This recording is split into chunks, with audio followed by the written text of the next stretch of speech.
Buonasera a tutte e a tutti e benvenuti alla sesta edizione di Anime Arabe. La prima edizione è stata nel 2016, quindi se non sbaglio dovrebbe essere la sesta edizione, la quinta è andata online, ma c'è stata una continuità ed è una continuità importante perché fa vedere anche un lavoro che non è un lavoro di un anno o due, ma un lavoro che prosegue all'interno del Salone Internazionale del Libro di Torino. Io sono Paola Caridi e in questo caso rappresento le due anime arabe perché Lucia Sorbera è in Australia, non ha potuto raggiungere l'Italia causa confini chiusi. L'Australia ha ancora i suoi confini chiusi non solo per chi entra in Australia ma anche per chi vive in Australia e vuole andare all'estero, e quindi rappresento Anime Arabe anche per chi non c'è in questo momento e in questa edizione. E però approfitto delle parole di Lucia per dire perché per noi è importante anche quest'anno avere una sezione che si chiama Anime Arabe. Lo ha scritto in un post su Facebook. Come ogni anno, a partire da una selezione di opere recentemente pubblicate in Italia, proporremo un percorso che si snoda nell'intreccio tra estetica e politica, tra letteratura, arte e storia. Come ogni anno, il programma cerca di sollecitare la Repubblica delle Lettere, fatta in primis di lettori, ma anche di addetti ai lavori, a riflettere sul senso di occuparsi di letteratura araba oggi. È importante leggere letteratura araba contemporanea perché, nonostante un decennio di violenta repressione, le avanguardie culturali del mondo arabo stanno continuando a produrre riflessioni acute su temi di rilevanza globale. Queste parole di Lucia Sorbera sono secondo me ottime per introdurre l'ospite che abbiamo qui, Adania Shibli, e poi vedremo durante la conversazione che Monica Ruocco soprattutto avrà con Adania Shibli delle clip di una intervista che ho fatto a Ibtisam Azem, un'altra scrittrice palestinese, sull'ultimo libro pubblicato in Italia, perché anzi sul primo libro pubblicato in italiano di Ibtisam Azem, perché due voci di questo tipo, una in collegamento e una qui in presenza, perché della letteratura palestinese conosciamo molto in Italia, è stato pubblicato molto in Italia, soprattutto della letteratura palestinese storica, di quella come dire, della fondazione della storia palestinese contemporanea. Secondo me c'è bisogno però di più attenzione, non so se Monica è d'accordo con me, di più attenzione sulle produzioni degli scrittori e delle scrittrici e dei poeti di questi ultimi decenni. Monica Ruocco ha tradotto tutti i testi pubblicati in italiano scritti da Adania Shibli, non tutti i testi di Adania Shibli, ed è il motivo per il quale abbiamo avuto il piacere come Anime Arabe non solo di invitare Adania Shibli, ma di invitare chi l'ha tradotta, ma chi è Monica Ruocco, una delle studiose di letteratura araba contemporanea più importanti d'Italia. Questo è il mio contributo alla conversazione, perché adesso the floor is yours. La conversazione è tutta loro e io introdurrò invece la parte delle clip video di Ibtisam Azem su alcuni punti specifici, secondo me, della letteratura palestinese, del rapporto fra letteratura e storia e della lingua. Prego. Grazie mille Paola per questo invito. È bellissimo ritornare in presenza al Salone, è bellissimo rincontrare te, incontrare Adania in presenza. Questo libro mi ha accompagnato durante questo anno di lockdown, è stato un dettaglio minore, è stato difficile, ti dicevo prima, darlo all'editore, mollarlo, lasciarlo.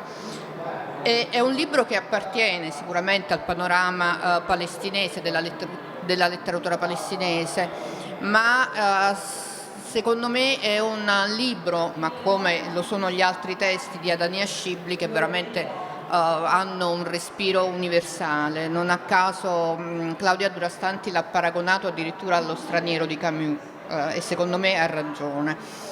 Parlo brevemente di come è strutturato. Il libro è diviso, il romanzo è diviso in due parti che sono ambientate in due momenti cronologicamente apparentemente molto distanti. La prima parte è ambientata nel 49, la seconda parte molti decenni dopo. Il filo conduttore è una storia che riguarda un adolescente che subisce una violenza appunto nel 49. L'ambientazione è quella del deserto del Negev. Siamo in un paesaggio geografico assolutamente silenzioso, ampio, vasto, che fa da contrasto invece alla seconda parte, in cui ci troviamo in una Palestina dove questi spazi non esistono più, ma dove ci si deve muovere in un labirinto di muri, autostrade, barriere, per poter cercare la verità sulla storia che è capitata a questa giovane palestinese appunto 25 anni prima. Il paesaggio, la Palestina, la visione della Palestina è senza dubbio una protagonista importante di questo testo.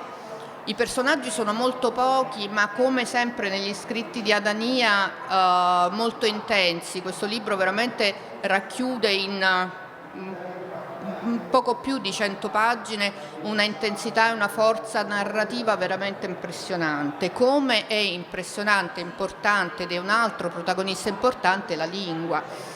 Io sono riuscita ad apprezzare, ho potuto apprezzare l'arabo di Adania, che veramente nel panorama internazionale della scrittura araba penso sia assolutamente unico, e la lingua ha veramente un significato molto importante in questo testo, perché è attraverso la lingua che si ricostruisce anche la storia della Palestina. Io forse vorrei incominciare proprio da questo punto e chiedere ad Adania quanto il suo lavoro sulla lingua. Io so che Adania ci mette decenni a scrivere romanzi, infatti chissà se riuscirò a tradurre anche il prossimo, chissà quando lo pubblicherà. Però questo lavoro sulla lingua non è superfluo, come dire, non è soltanto estetica, ma è estetica funzionale a qualcosa di molto più profondo, che è il racconto di una storia, il racconto della storia, e il riuscire anche a immedesimarsi e a tradurre con questa lingua anche le vite degli altri, che siano un soldato israeliano o una giovane ricercatrice palestinese alla ricerca appunto di una storia passata. Prego, Dania.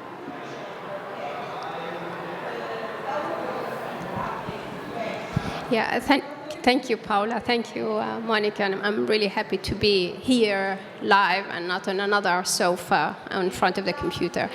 Yeah, the question of language is very essential, and I would say not only in this book for me, but it was basically a question that I think I grew up with, the language and its absence from your life. If we talk about politics in a different way, it's not that we write about Palestine, but what if the conditions of Palestine create a certain language that you are writing from?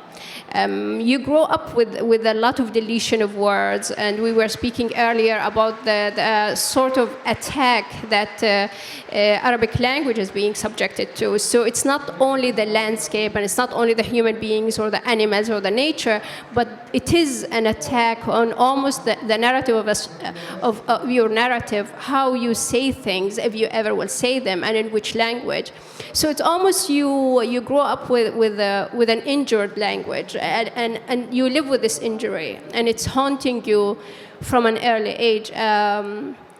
Actually, the struggle I would say it takes me decades, because it is not this form of language that is ready there for you and you are instrumentalizing it. It is a language that is actually telling you, I'm there, almost as injured as you are as a human being. And with this injury, it's almost you're moving in a parallel way. And it takes a lot of time, it takes a lot of trust, and I really like, sometimes I know it's shameful to say that it took me 12 years to write this novel. It's basically 10 pages per year, less than 1 page a month, when I really worked hard on it. But it is the words that actually, they need the trust and the intimacy with you, because language does not want, in your case, to be an instrument, because it is being heard as an instrument to suppress you, and suddenly language tells you, no, I want a different entry, and you try to approach language from a different entry, a way that it's almost like love. When you're in love with somebody, you don't use this person. It's the last thing you would use them. You love them, and with this love, you have everything there for them. And for me, this is the relationship with Arabic language. It's the love, but it's a hard love, I would say. Grazie mille. L'altro elemento importante è quello di entrare nelle vite degli altri. E le vite degli altri sono, in questo caso, appunto, la vita anche di un soldato israeliano. E io trovo che anche in questo caso Adania si è dimostrata una scrittrice veramente originale all'interno del panorama palestinese e arabo, perché esce da tutti gli stereotipi possibili e immaginabili che un lettore si aspetterebbe da un testo, un lettore italiano, un lettore europeo si aspetterebbe da un testo scritto da un'autrice palestinese. E la sottigliezza, l'attenzione, l'emotività anche con cui descrive delle azioni che all'epoca erano appunto azioni di conquista, di guerra, non sono veramente assolutamente scontate. Quindi le vorrei chiedere quale rapporto ha avuto nella creazione di questo personaggio, che è veramente molto molto interessante. Well, my position in terms of always going back to language and what kind of language we would be able to create if we commit such an act. So for me, it was not about a soldier that is outside us, but actually our possibility as human beings to create acts which are evil. So it's not an kind of an exterior experience, and it is basically tracing the moment that we can casually and normally accept something that maybe long time after we can think about, and we say, how could we do that? Or how could we be silent? Or how could we turn our heads from? And I think it's a question for each of us, our lives. I mean, we witness and probably we commit certain acts that cause a lot of pain to others. So it is from this position. It's really the possibility of what we do, and when we do such an act, which language are we going to describe and justify when we commit it? And so it's not a very, very far away experience. It's very near to us as people. It's a coincidence. It can be an Israeli officer. It can be a businessman. It can be an assassin. But all those emotions, they come from a certain justification that we live with. And I was interested how we justify such a thing from our own position. Mi dà il destro Adania per introdurre la prima clip di Ibtisam Azem. Non abbiamo detto chi ha pubblicato i libri e il titolo dei libri, quindi Dettaglio minore di Adania Shibli, che peraltro aveva vinto nella traduzione americana un premio del PEN America, pubblicato da Nave di Teseo, e il Libro della scomparsa di Ibtisam Azem, pubblicato da Hopefulmonster. Anche nel caso del libro di Ibtisam Azem è vero che c'è il plot è la scomparsa dei palestinesi in una notte X. Tutti i palestinesi scompaiono da tutta la Palestina storica, Cisgiordania, Gerusalemme Est, Gaza, tutto. Ma i protagonisti sono da una parte Alaa, un palestinese di Jaffa, e dall'altra Ariel, il suo vicino di casa israeliano. Quindi anche in questo caso c'è un doppio piano in cui una scrittrice, usando l'arabo, si immedesima anche nell'altro, ma soprattutto lei dice: volevo che la voce palestinese fosse da sola a parlare e che qualcun altro la ascoltasse, il motivo per il quale Alaa lascia un diario al suo vicino di casa, lascia un diario quando scompare al suo vicino di casa, e il suo vicino di casa deve leggerlo senza poter interagire, ma lasciando parlare solo la voce palestinese. Se potete mandare il primo contributo.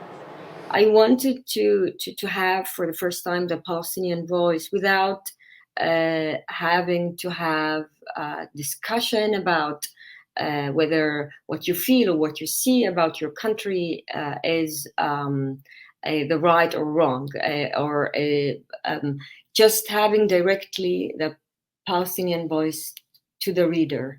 That was one of the main purposes I had, separating these chapters from others. Of course, there is a dialogue with these chapters later on that Ariel has, the Israeli character, with Ala through these memoirs, because he's the one who's reading them.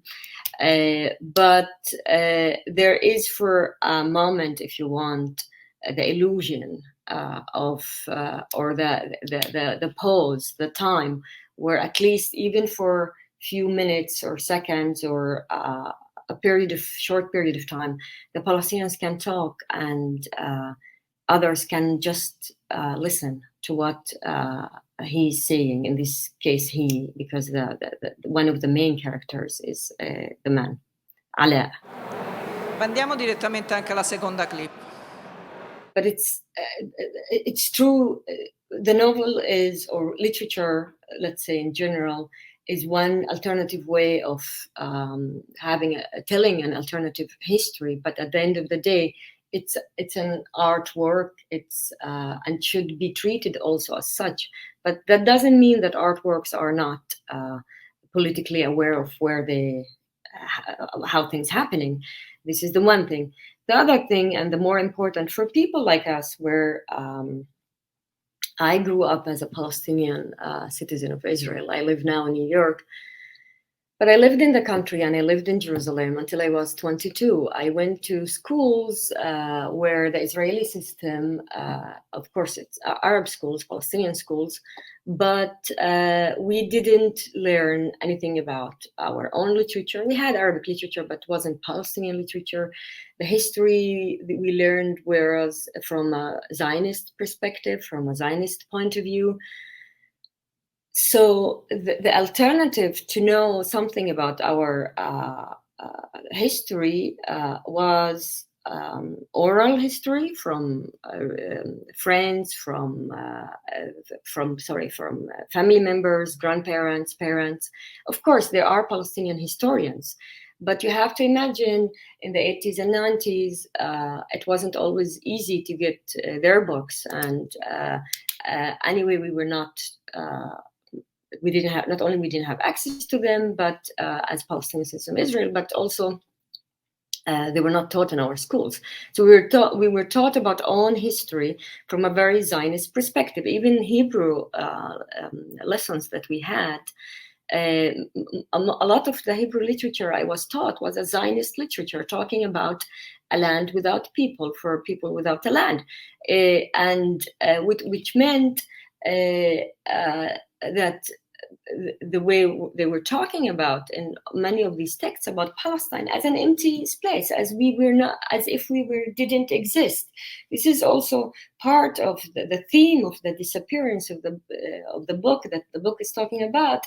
Is the disappearance is sometimes also on a level of not only that they just disappear, it is also that they are not seen by the so-called other or by the majority society, etc. E io raccolgo viceversa questa suggestione per parlare un po' di storia. Diciamo che questo anno e mezzo, questi 2 anni, questo tempo che oramai appunto non riusciamo più a collocare al suo posto, ci ha insegnato effettivamente che la storia non è lineare, no? E non necessariamente va verso un progresso, verso qualcosa, verso un miglioramento, verso una vita appunto migliore, più felice, eccetera. A un certo punto la protagonista della seconda parte del romanzo si trova in un museo dove vede il video di alcuni coloni che costruiscono un insediamento appunto nel deserto del Negev e questo video comincia a farlo andare avanti e indietro, come se appunto la storia potesse essere cancellata a un certo punto e si potesse ricominciare da capo. E in questo romanzo c'è anche appunto, io ho trovato molto bella anche questa visione della storia. Qual è la tua riflessione appunto sulla storia della Palestina degli ultimi decenni? That's an easy question. Yes. No? Well, it was so great to see Ibtisam in the video. I mean, she's a great friend and a great and dear friend. And of course, I read her novel when it appeared.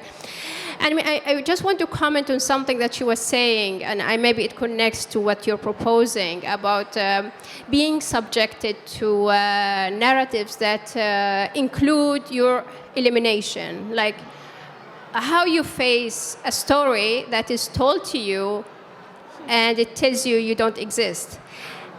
And I would say also with these videos, like when the character does that, actually people are not passive. When somebody tells you that, it's not that you're going to go and believe it, or you don't even have to fight it. But you would also look at this language that made it possible and almost play with it. So how if we rewind the video? And how if we almost take this language and just kind of say it's a language, it's a play. You don't exist. And we can go on with the most experimental kind of statement, emptying language of it saying, I am meaningful. No, you language, you are meaningless. And I would like really to empty you with that. And this is a possibility of how words actually they're changing. Because if you don't exist, what if suddenly, what Ibtisam she does? Like, okay, I don't exist. All right, let's see that I don't exist. What happens to you if I don't exist? So it's almost like I'm taking your claim against me, and I'm going to do it submissively, and I will not exist. So all of your infrastructure of slavery and oppression, and I'm talking about economic slavery, when you become the worker, the lowest paid worker in a land that has been there yours. So it's like this okay, but what if I disappear from there? How are you going to function with this disappearance? And I think her novel goes on and plays with that. And the same with the video. Okay, you are making this video, but what if we rewind it? Why does the video only go that way? What if we return it? So am I going to deconstruct all of your fantasy on this land without people? Okay, how can we do it, a land without settlements? Just taking your own language and playing with it. And I think with this game, we kind of really bring language that it is language, it's not truth. And I would really insist on that. It is not about history or trying to narrate history, the opposite. It is trying to say history is a narrative, and it's constructed narrative. And we can go on and construct it.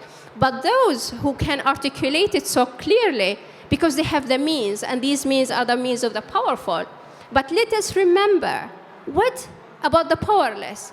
That one who doesn't have the language, who doesn't have all the means, what kind of narrative? And I think for me this is important on the level of literature. What type of literature, also in the terms of a form, what kind of narrative structure would come from this position of absences, of not trusting a story, you know? Grazie mille, io vorrei ringraziare anche le traduttrici, assolutamente, perché non è una cosa semplice tradurre e decodificare il pensiero così sottile di Adania, quindi davvero, davvero grazie. Volevo solamente citare un'altra operazione che è stata fatta non in letteratura, ma in arte e in architettura, con Decolonizing Architecture di Alessandro Petti e Sandy Hillel, sulle colonie, sugli insediamenti, quando è stato fatto un lavoro che credo sia stato presentato alla Biennale di Venezia alcuni anni fa, in cui si decostruiva e si ricostruiva in altro modo e si risignificava una colonia israeliana all'interno della Cisgiordania, pensando a un tempo in cui non ci sarebbero stati gli israeliani, per esempio, più in quella colonia.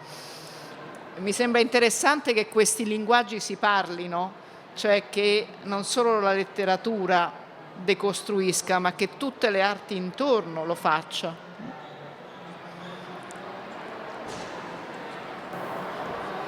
Yeah, certainly. And I think it's like also how you bring one and not only responding or being trapped on this narrative structure, but also open up the different possibilities. Because in this, this narrative that is so complete, which I in my life, I did some shitty job of accompanying journalists, sorry to say the word, but I was very fascinated because I was being able to move between these press rooms where the Israeli men with a tie and perfect English, they would speak about how Palestinian women send their kids to be killed. Whereas, the same journalists would hear this discourse of this very civilized, well-shaven man and suddenly go to this Palestinian woman who had lost her kid, and within the pain to ask her how she can respond to this man with a suit and the shaved face. And you can just imagine this kind of play of a narrative. What kind of language would come up from that? The language of your being destroyed and put in your pain and actually being investigated. Oh, not only you have the pain of the loss, but now you're accused that this loss is because of you. So it's completely like almost two sides of a story. And I was fascinated to see that.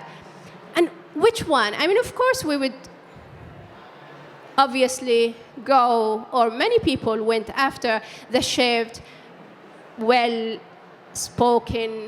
English man, whereas the woman who's appearing as hysterical, because what do you expect from her? But what about this hysteria? What kind of language it can create if this is about the pain and this is about presenting the pain as something factual? And I really am interested in these two types of narratives, how they face each other, but also open up to so many different possibilities of how language actually is a play, is a game. Grazie mille. Sempre oramai abbiamo un prima e un dopo, no? Pandemia, ognuno ha avuto le sue esperienze. In questo anno e mezzo abbiamo riflettuto molto anche sul nostro rapporto con la natura, con il paesaggio, con gli animali.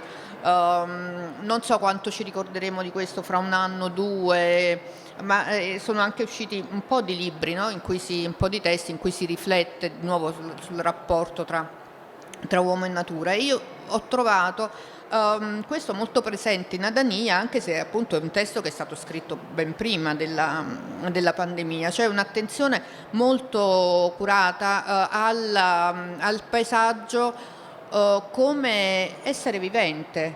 Le colline descritte da Adania, le dune di sabbia, gli animali, i dromedari che vengono uccisi a un certo punto con ancora un ciuffo di erba nella loro bocca, e dall'altra parte invece decine di anni dopo, in un tempo a noi più vicino, ci sono questi campi dove accanto agli insediamenti dove crescono avocado, ananas, banane, quelle che poi noi mangiamo sulle nostre datteri, tavole. anche datteri. I datteri stanno forse più nella prima parte, nella seconda non so, quello che l'impatto è appunto il dattero, cioè, con quello che invece è stato fatto poi crescere in Palestina.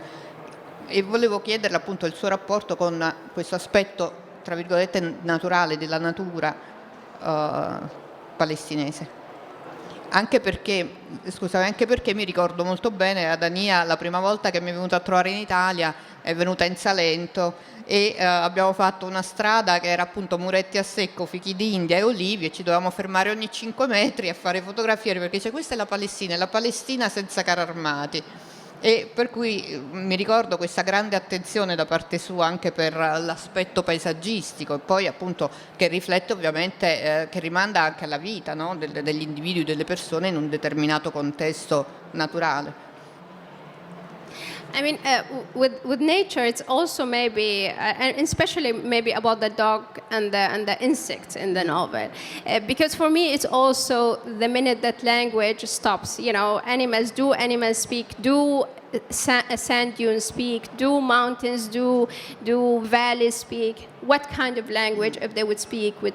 I mean, and for me, it is the limit, the end of language, and exploring something else. But going actually to the pandemic, I would say that it allowed me not to, like maybe for some, it was a chance to go into nature, but it allowed me something also amazing. Going to Arabic language, there's a form called al-muthanna. Al-muthanna is a grammatical form that is not found in many languages. So I think in English you have he, she, they, you, I. And in Arabic you have the addition of the two. Al-muthanna is like a form where also even gender disappears. So, in the pandemic, you only could meet one person. And it was fascinating. Like, suddenly all of your life, grammatically, you live with al-muthanna, where the space of intimacy, because al-muthanna is not always used. And it's something that is, you're aware of it, but people now, especially in our political discourses, we're focusing on the I and the we and the they and so on. So it's creating a lot of antagonism.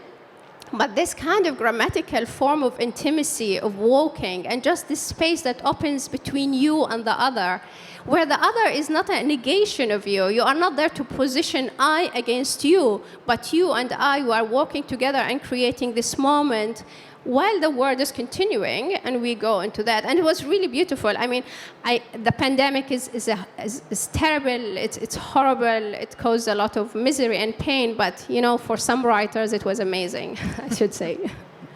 Direi anche per qualche traduttore, perché effettivamente infatti, anche per qualche scrittore, anche per qualche scrittore, infatti. E devo dire poi questa intuizione del duale, che io insegno anche ai miei studenti, devo dire bellissima, forse è proprio la chiave poi non solo di questo romanzo, ma di tutto l'approccio letterario di Adania, appunto questa simultaneità, questo essere in due, che può essere appunto visto in questo caso dai due personaggi principali di questo romanzo. Io adesso manderei le altre due clip di Ibtisam. Una parla dell'assenza e l'altra parla del linguaggio. You are right that disappearance has a lot of different levels in the novel. There is the one question when I was working on the novel, or when I came up with the idea of what will happen if Palestinians disappeared. The idea was, for the beginning, what will happen with any society, like the Israeli society, a settler colonialist society, that part of the myth of its establishment based also on having the other, whatever the meaning of the other mean, as the enemy, you name it. And that's not only in the Israeli context, that's also here in the American context, in any settler colonialist context. Of course, each context has its own specific circumstances, but there is also a lot of similarities. And then the question was, and then part of what will happen for me was clear that I would bring in the novel also the discrimination against other Israeli Jews, that's the Sephardi Jews, the Arab Jews, etc.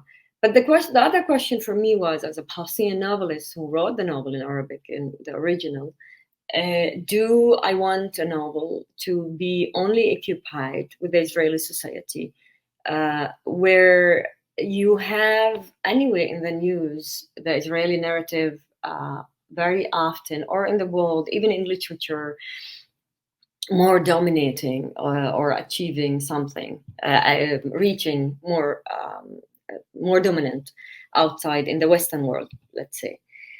And the answer was actually no. I want to go more deeper and more complex in different levels. So I started thinking, and this is where we go back to your first question about the notebook and the necessity of having a Palestinian voice. Some chapters where the Palestinian voice just narrating and having somebody listening, because very often Palestinian voices are silenced and questioned and doubted, etc. So I wanted a narrator who can talk and just to give the reader also the possibility to listen and to maybe also negotiate, to talk, to have wherever you want to have as a reader or as other characters in the novel, but in other chapters, just like. But the disappearance has different levels also on, it's as if, or the absent, as if also Palestinians are saying in a way, that's it, it's over. We have been trying all these years and saying again and again and telling our story and just saying we are, that's it, we are not going to engage anymore, that our silence will be our words, and deal with it, do wherever you want. And then there is, and that gives power sometimes, because sometimes absent is more powerful than being there, because being there sometimes is has to do with being unseen or invisible. Unless you are a problem, you are a terrorist, you are the good Arab, you have to be something like a hyphen or to be seen, to serve a purpose, specific purpose, to be seen. So the disappearance comes, and basically the disappearance in the novel comes and basically shock or just, it's like a scream. I know it sounds maybe strange to describe a disappearance like a scream, but it's in a way also that. But there are also many other additional levels on the meaning of the place and the playing on the fact that the novel took place in Tel Aviv and Jaffa, and the importance of the two cities historically and socially was also part of one of the protagonists of the novel. So yes, you are right. Talk about at least Palestinians who live, because as you know, at least half of the Palestinians are not allowed to live in to go back and live in Palestine. So you have the refugees in Lebanon, Palestinian refugees in Lebanon, Syria, and Jordan, and other places in the world. And then you have also the diaspora, and it's and none is actually allowed to return. And some, especially those who don't live in the Arab world, of course, grew up in other languages. So the issue of language and narrating becomes a little bit more complicated there. And I want to acknowledge that before I talk about what Arabic and narrating in Arabic to me. It's a very, first of all, narrating in Arabic, I can't imagine writing literature in a language that's different than Arabic. it's not only that I love the language, but I have a very special relationship with it. It's not only the written Arabic and the classic Arabic and the high, but also the spoken Arabic and the different dialects. And what I do in my novels, that my dialogues are usually in the spoken language, and not only in the written. And that's important because it shows, first of all, without having as a novelist to tell anything, the different, first of all, the humor, the jokes, the class, the gender, the socioeconomic situation, the education. You can put in very few words. You can show that in the dialogue really very well, and especially if it's written if the dialogue is written in these different dialects. So we have this level. But then I chose to put some words in Hebrew or sometimes sentences. There's a lot of different reasons why I chose it. Sometimes it's sarcastic. Sometimes I was, especially when it comes when people in radio programs and commentators. So I used to listen a lot to radio. I'm a huge fan of radio, to be honest, and I listen most of the time, even here in New York, to radio when I walk. And language plays an important role, and slangs and the way people put words, using specific Hebrew words was important. And to put it back, I knew that the majority of my readers in the Arab world don't speak Hebrew, so they're not going to understand these sentences. They will be able to understand this maybe 10 or 20 sentences. I can't remember, I didn't count them, but I guess. But they will be able to understand from the context. But I wanted to give them also maybe a drama or a theatrical feeling of how also Hebrew sounds, how it's used, how Palestinians, citizens of Israel live, how is their life around languages and their relationships with languages also created.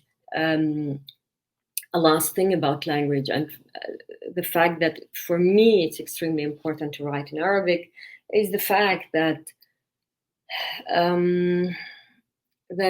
there is a pollution. I can't put it. I don't find a better way to put it. Of the Arabic language in a lot of the way it's used officially in Israel, through constant mistakes in books, for street signs with a lot of typos, like problems, etc., which shows, and I don't think you can say that if something happens once or twice, maybe it's an accident. I don't think so. I think there is a reason and a way of using, and when you are on checkpoints, and the way soldiers remember, usually Arabic, usually swear words, or the way they talk is just to give orders. This is the few Arabic words that they will know sometimes. But even the whole Arabic language and the way it is used in the Israeli system is also a way of oppression. So it was important for me to continue, despite living outside my homeland for now more than 20 years, and studying in universities and places not in Arabic. It was important to continue this contact with the homeland through not only, but through the language, in my case. Un'ultimissima domanda per chiudere, perché il tempo oramai è scaduto, quindi un'ultimissima domanda che riguarda il titolo, che io trovo un titolo veramente molto, molto bello, e un dettaglio minore. questo dettaglio minore, questi dettagli minimi, no, che fanno parte delle nostre vite e che a volte effettivamente lasciamo sfuggire senza accorgercene. Perché hai scelto questo titolo? Insomma, come ti è venuto in mente? Perché io lo trovo veramente molto, molto indovinato e soltanto il titolo potrebbe essere una storia evocatrice di altro. Well, actually, the title was a real pain. Probably that's why it took 12 years, because I couldn't actually find the title. Normally it's easy for me to find titles, I'm fast with them, but with this novel, it was really painful. I actually went, because I was checking with friends, is this title, is that, and I was not sure, and that's also the fact that I was asking about the title. And finally, actually, I went to the kid of my friends, he's 5 years old, and I gave him 3 titles. I said, this title, or this title, or this title, and I named the titles, and then he looked at me and said, or is the best. So I realized actually that none of them are good. And it's basically the title came because I kept going around, like searching, and as if the title was always there, present in front of me, but I couldn't see it. Because it was not, and this is like maybe the process of the writing, these minor details were so minor in the process of the writing that they were not actually forcing themselves to say, I am so major, choose me to be a title. But only towards the end, literally when I was about to finish, it came. And with that, there was almost a closing. It's as if the title is so minor that it appears only at the end. That will come, yeah. Io non lo svelerò, non dirò qual è questo dettaglio minore, starà a voi scoprirlo, perché è veramente la chiave di un bellissimo romanzo. Grazie, Adania. Grazie, Adania. E devo dire che fatemi dire un'ultima parola, che chi mi ascolta lo sa, insomma, che io su questo sono un po' fissata. La letteratura arriva dove la cronaca non arriva, quindi di dettagli minori noi giornalisti ne abbiamo viste tante, di invisibili e di scomparse ne abbiamo viste veramente tante, ma non ci hanno dato lo spazio per raccontarle, forse non siamo stati bravi a raccontarle, capaci di raccontarle. La letteratura arriva là dove noi non riusciamo ad arrivare e a dare dignità ai dettagli minori e agli invisibili. Grazie. Thank you, Paola, and thank you, Monica, and thanks for the translators.